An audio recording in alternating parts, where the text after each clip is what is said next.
Those who have been to a ruined wedding. What happened? A coworker was at one of best friend's wedding. There were very specific rules about the food. No nuts. There were a couple people there, including the maid of honor, who were severely allergic. The venue served something that had nuts. Maid of honor went anaphylactic. EpiPen was not effective, and she died on the way to the hospital. Needless to say, there are lawsuits abound. Yeah, this is a pretty strong start. That's a ruined wedding, all right. As someone with an EpiPen myself, I hate this story. That sucks. We now have a Discord. Check out the server in the link in the description. Story 2. My nephew is highly allergic to peanuts and was the ring bearer in a wedding when he was very young. The bride and groom made sure that the venue, the caterers, whoever made the cake, all knew that there should be no peanut-containing or contaminated food on the premises. No one thought to tell the DJ, though, and the DJ brought peanuts as a snack. He held my nephew's hand walking him into the reception, and my nephew had a serious reaction. He was okay in the end. Fortunately, the EpiPen did work in his case, but it certainly put a damper on the reception after he had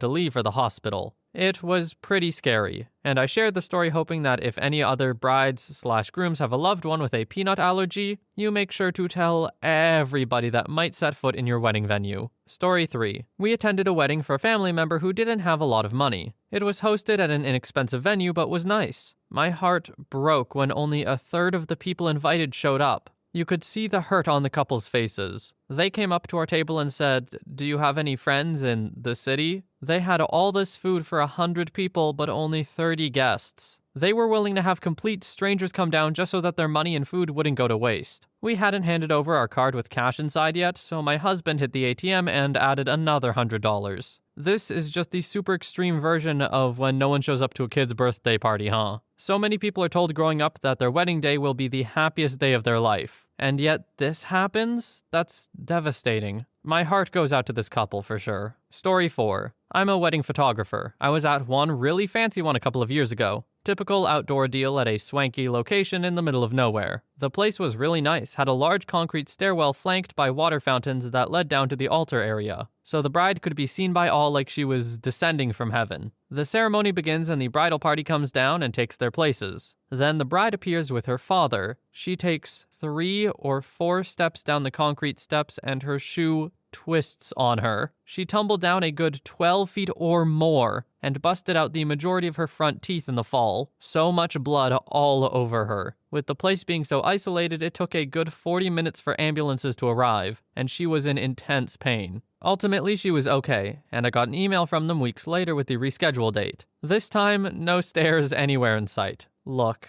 as sorry as I am that happened, that is one Looney Tunes friggin' way to ruin a wedding. Falling downstairs is one of those things that when you're just thinking about it is kind of funny, but then in the actual moment it's horrifying and bad. I'm glad they managed to reschedule and get everything sorted though. The worst thing would have been if she knocked her teeth out and then the husband was like, or the groom-to-be was just like, never mind. Story 5. This was when I worked at. After the ceremony, right at the start of the reception, photographer was taking jumping photos of the bride and the bridesmaids. So they were all jumping in the air while wearing heels. Bride landed and dislocated her knee, then passed out and kept going in and out of consciousness. We called an ambulance who turned up and fixed her knee, etc., but she wanted to continue with the wedding. She then had the first course of the meal and threw up down her dress, and had to sit with her mom in another room while everyone else danced, etc. Felt so bad for her as she spent the rest of the evening crying. Story 6. I was studying photography and used to act as an assistant to a well-known wedding photographer. Went to a couple's wedding. He shot digital and I shot black and white. Spent all day with the couple from 9 a.m. through till 2 a.m. the next morning when we left. I could see how genuinely in love they were. It was only a day, but I got to know them quite well and really liked them both. The next morning, I get a call from the photographer and his voice was shaky. He explained that the groom had been murdered that night after the reception party. 3 guys had broken into their bungalow to steal wedding gifts. The groom got out of bed to stop them and they executed him in front of the bride. I was in shock for about 2 weeks. This story was in South Africa, if that helps explain how or why this happened. The next weekend, the photographer and I went to the bride's house to present her with the photos. We had worked together to get the job massively accelerated, so she had the photos of her husband. We did it at our own expense and didn't charge her a penny for the day or all the prints and album. It was sort of the least we could do. Because my photos didn't matter as much, I'd been able to simply capture those natural moments between them, rather than the staged wedding photos. So they had the normal album pics, but also 150 snaps of them just being a couple. She was in tears from the moment we arrived till we left a few hours later. She was a shadow of the woman I'd met only a week earlier. That still haunts me. Let this be at least a PSA to everyone. If you are being robbed or anything, do not confront your robbers. Unfortunately, the safest thing is to just let it happen. In a vast majority of the cases, if you don't give someone a reason to unalive you, they won't. But if you all of a sudden present a threat to them or what they're doing, then they may. Possessions and everything can be restored, or, I don't know, they're less important than your life. That's all I'm saying. Stay safe out there, everybody. Story 7. The bride's father was 45 minutes late to walk his daughter down the aisle. While we were waiting, the air conditioning broke in the venue. It was over 100 degrees outside and humid AF. The place was overcrowded. You could barely move without bumping into someone else. And in the heat, that was extra miserable. I guess the air conditioning problem had also affected the refrigeration or something, because most of the food was spoiled. The only food in the buffet was salad, spaghetti, and rolls, not enough to feed even half the guests. Most people left after the first dance. 2 of the bride's aunts fainted. The bride and the wedding planner were crying. Story 8. Not ruined, but marred. My ex-wife's grandmother was in her 90s in a wheelchair. While we're walking up to the altar, she won't shut up about the flowers and they might need water. She's not talking quietly to her neighbor. She's yelling in her old lady voice. She didn't have dementia either. She was very with it. She just had no volume control or any realization that what she was doing was inappropriate. She thought the flowers need water. "They look terrible," she yelled. One of the cousins, without saying anything, got up and just started to wheel her out. "Where are we going?" she yelled again. We all got a chuckle at Grandma and went on with the ceremony. Story 9. A friend of my girlfriend was getting married. The wedding was quite normal. They got married in the local church, and then there was the party in a nice restaurant. The photographer asked the bride and her bridesmaids, my girlfriend was one of them, to go outside for some photos. Some minutes later, one of the bridesmaids comes back asking for help. There were some swans that had attacked the photographer, and the majority of people around him were not doing anything much more than laughing at the guy who was running around screaming. Swans, along with geese, can be vicious. Very territorial, very protective.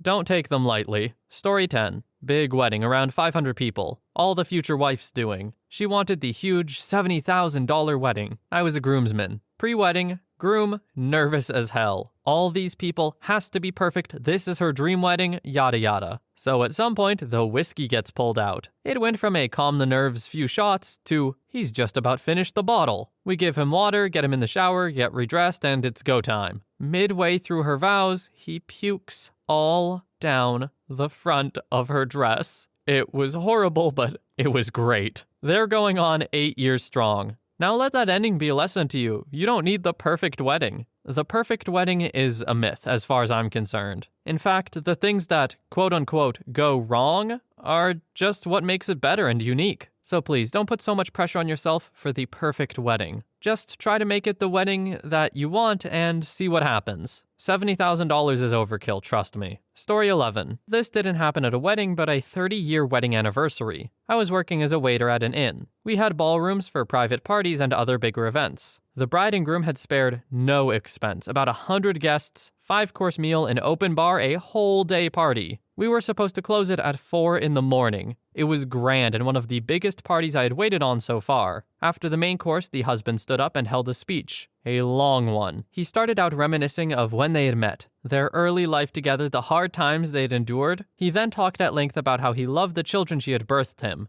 and told each of them how proud he was of them, their character and accomplishments. So far, it was one of the better speeches I'd ever heard. It was heartfelt and he had a lot of charisma. He was well-spoken and funny. But then, he turned to his wife again. He told her that he hated her for the last 4 years of their lives together. That she was a toxic, narcissistic jerk that made him feel miserable and almost had driven him to unalive himself. He told her that he knew she had a lover, pointed him out in the crowd next to his wife and children. He had evidence and was suing for divorce, intending to take everything. He served her the divorce papers right then and there. Then he announced to everyone that he had gotten his own apartment, and that movers had moved all of his stuff while they were at the party. and that he would shortly be leaving. But everything was already paid for, so they should stay and enjoy themselves. In the stunned silence that ensued, he tipped all staff, dishwashers, bosses, waiters, and busboys $200 each and left. Needless to say, all except family had left the party within the hour. Well, that's one way to do a public spectacle of that kind of thing. I still don't know how I personally feel about the public shaming in a situation like this, but after 30 years of marriage, yeah, I can give this guy a pass. Story 12. Bride and groom get drunk. Get into fight, crying, yelling, screaming, running out into the courtyard. Best man goes to check on them, finds them rolling on the ground, not in the frisky way. Best man throws bride out of the way, slams groom's head into the sidewalk and pins him down. Bride starts kicking groom in the face. Best man pushes her away while sitting on top of the groom. Bride storms off with bridesmaid. Best man lets groom up, who begins kicking and punching trees and breaking the posts off a gazebo, saying that he's going to unalive himself. Best man tells bridesmaid to go grab the police officer from inside for assistance. Police officer comes out and tries to help get groom to his room. Wedding was at a fancy hotel. Groom proceeds to talk crap and be disrespectful with the officer and ends up getting arrested. Father of the groom disowns him, yells at bride. Best man and his date end up taking care of bride and groom's child and staying in their honeymoon suite for the night. Source: I was the best man. Edit: I'll explain the slams head into sidewalk part. So the groom was on his back on the ground, and the bride was on top of him. He's basically giving her a bear hug while she is screaming and flailing. So as I come around the corner, all I see is a man holding a screaming woman rolling around on the ground. I'm completely startled by what I'm seeing. Also, mind you, it's dark out there. So when I threw her off of him, I was straddling his chest, and I put my palm on his forehead and pushed it to the sidewalk, maybe 3 inches. Just a quick reset button. I literally immediately said, "I'm sorry I hit you. Are you okay, man?" And he replied, "It's okay, I'm fine." All while still holding him. Y'all in the comments are acting like I picked him up and dumped him straight on his head from 4 feet in the air. I was not trying to hurt him or her for that matter. I was simply trying to end the physical confrontation. Hence why I stayed on top of him and tried to stop the kicks and pushed her away when she came back for more. And the fact that I told her to leave, which is when she stormed off with the bridesmaid. That was the de-escalation period. I wasn't holding him down so she could kick him. Now, take my word for it or not, this guy would never hit her, which is why I was pretty startled in the first place. Come to find out, the groom was bear hugging her like that to prevent her from hitting him in the face anymore. And they were on the ground because they were both hammered and tripped while she was hitting him. After I let him up, he was basically realizing all the crazy BS that happened and was completely besides himself. Hence the punching of trees and the like. I couldn't control him anymore, which is why I asked for the officer, who was trying to help me get him into the hotel room. Up until the groom started yelling, "Take me to jail, take me to jail!" in the middle of the lobby. You just can't reason with drunk people once they get going. So yes, the story says slammed head into sidewalk, which is true, but everyone's imagination is going wild. Well, OP, you weren't exactly specific. I also thought that you just slammed his head in the concrete, because, you know, that's what you said. If you don't want people to misconstrue you, maybe write it in a different way. Just a thought. Either way, I'm kind of sad we don't get to know why this fight was happening, because as far as these stories go, that's a pretty important aspect of it. I guess we'll never know. Story 13. Went to a coworker's wedding about 15 years ago, and this technically happened at the reception. It was a beautiful outdoor venue overlooking a lake. Anyway, the groom had planned to sing a song to his new wife and have fireworks launch as he was singing the last note. Well, that last note came, but the fireworks did not. He held that last note for a good 10 seconds before he finally yelled, "Mother effers!" Then threw the mic down and ran to go fight the fireworks guy. No fists were thrown, but someone did end up in the lake. The party kinda broke up after that. They also ended up getting a divorce about a year later, after the groom got fired from his job for showing his dong to his boss's underage daughter. The story was very funny to start, and then the end just got weird. Why'd you have to do that, man? Story 14. Bride and groom decided to go get a few pictures right after the ceremony. They disappeared for about 5 hours. We all waited at the venue. Since no one got any word from them, the buffet wasn't set and the DJ didn't play any music. After 2 hours, most guests decided to collect some cash, and we talked to the manager of the venue to get out the buffet and the DJ to play music. So we basically started the party without the wedding couple. When they finally got back, they were in shock because basically all food was gone, people were drunk and happily dancing, and everybody forgot that this was their wedding. So the wedding itself wasn't ruined, but everything around it, well, us guests had a great time after all, at least when we took things into our own hands. Story 15. Was a guest of friend of the bride, did not know anyone attending. Very expensive over-the-top place. Several hundred guests of this very Italian wedding.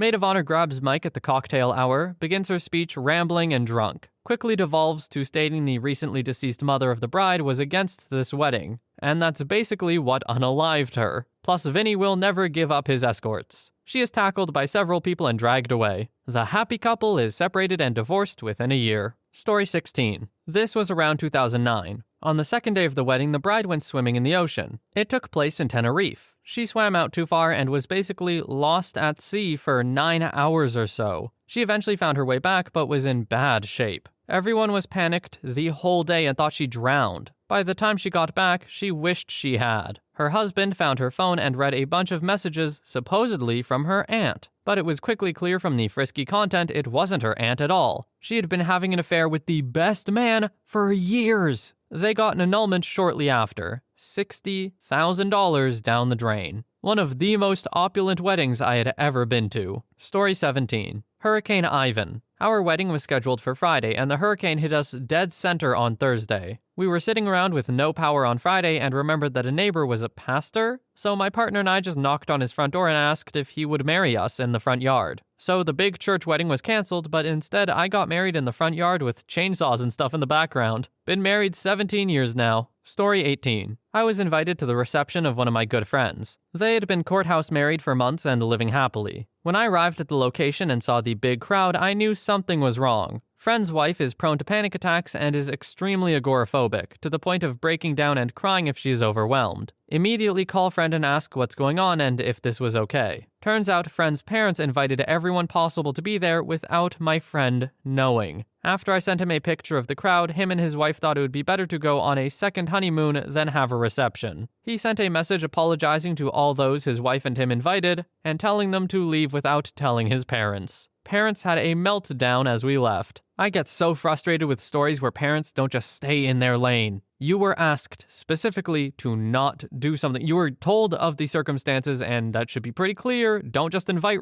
everyone you know. And then all of a sudden, a bunch of people show up and they freak out. Congratulations. No one could have seen this coming. Story 19. Was invited to a wedding of a friend's friend because she didn't know enough people on her own to get the reception as big as she wanted it to be. Also, the bride and groom were super young, got pregnant 3 months after hooking up, and married for all the wrong reasons. Party starts and the whole atmosphere is forced and strained. Everybody knows the whole thing is fake in a way. So I decide to spend my time outside with the smokers, having a wonderful time until we can hear the screaming inside, and the bride runs past us very Hollywood style, all teary and dramatic. Turns out the ice cake wasn't stored properly. It was slightly defrosting and a little lopsided. Bride didn't come back. Cake was really nice. Couple got divorced 9 months later.